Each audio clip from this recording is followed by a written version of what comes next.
Welcome back. This is the question number 3 of 100. And the question is, why does pleasure not lead to lasting happiness? Very good question. And it makes sense. Pleasure does not necessarily lead to lasting happiness. If that was the case, why there is a misery in this world? Yeah. So, and possibly, if this pleasure was the source of all happiness, this world will be a different place. There will be no war. There will be no stealing, no pain. And yeah, that kind of things are the pleasure and pain are abundant in this life. And we all know the lasting happiness needs something radical, something truly fundamental. We can test that with some simple experiment. So pleasure is not happiness, is not a lasting happiness at least. Pleasure can lead to some happiness for a fleeting moment or two, maybe for 5 minutes. Then you inevitably need to find another source of happiness because that pleasure is all of a sudden after few minutes, it's a source of pain. Yeah. So you can test that yourself. This is Buddha's has got given us a very simple test. What is this pleasure and why this kind of pleasure or pain? We know pain is suffering, so let's test this phenomenon called pleasure and whether this pleasure is a source of lasting happiness. And in that, Buddha gives some example like a simile of some sort of a empty and hollow pleasure. Yeah. So sensual pleasure is, Buddha says, is temporary, it is fleeting, and it has got much vexation. It's like giving a bone to a dog. Yeah. And that bone doesn't have any meat, any flesh. It's just a bone wrapped with some blood. What kind of happiness there is? What satisfaction that dog can gain by chewing that bone? Yeah. So sensual pleasure is akin to that kind of fleeting, very, very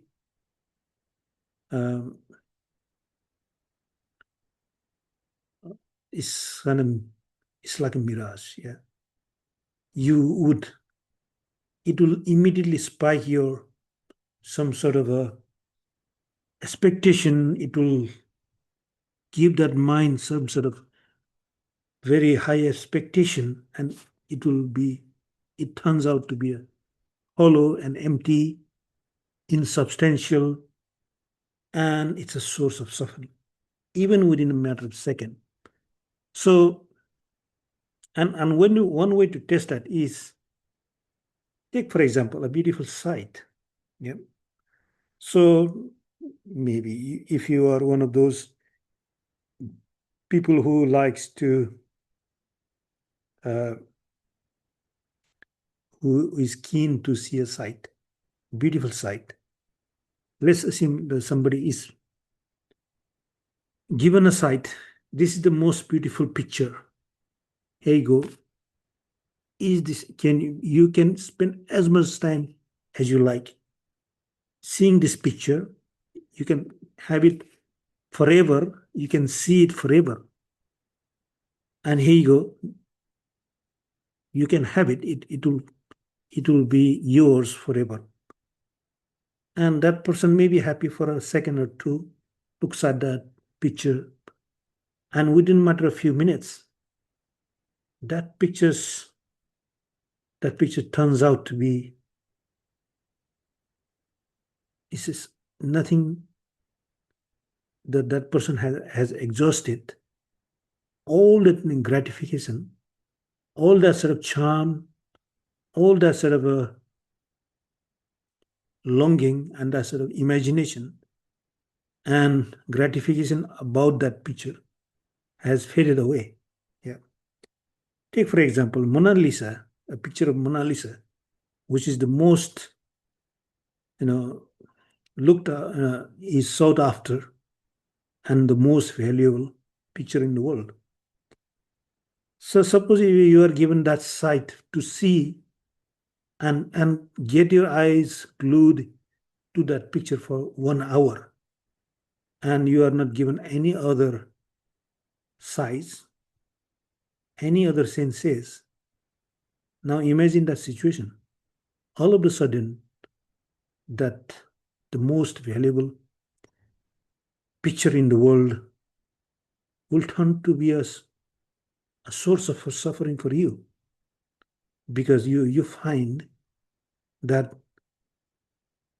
being hooked into that sort of one experience, hooked into one experience for even more than a few minutes, even for a few hours, it's going to be it will be a jail for you, because our deeper reality is that we experience happiness only if we had the choice, if we had that kind of switching from one experience to another. Yeah. So, and this is in Buddha's text. There is some mention about that. Pleasure will become happiness if it is gonna continue to be differentiated, and if it is gonna be, let's say, exchanged for another experience. But if that sustain and if that continues, that becomes a pain. Yeah, that becomes a suffering. So you see, this is the deeper. You don't need to do any kind of deeper investigation. The reality is revealed within a matter of few seconds. So, for example, you have got some attachment to the fragrances. If you are given one fragrance to be, you have been given a task to just be with that fragrance and not be allowed to experience any other fragrance for even for an hour or so. You can immediately notice that you will start to see the mind has already become burdened with that sort of monotonous nature of uh, experience. Yeah. So our mind is constantly seeking a change, is seeking some kind of motion, some kind of uh, changes to keep that sort of experiences moving all the time. And that kind of happiness is pleasure. That is what the sensual pleasures do provide to the mind. Yeah. And that is that kind of persistence of that sort of phenomena. If we had to be locked into one single experience for continued moment, then we realize this experience. We are constantly juggling. We are constantly seeking. We are like monkeys jumping from one branches to another to keep us going. Yeah. So we are, this world is constantly fabricating, constantly creating these kind of what is called the unstable, fleeting experiences to keep our senses occupied in all directions, in all the time frames. So we get bored immediately, within even a few seconds, if we had to keep our experiences going.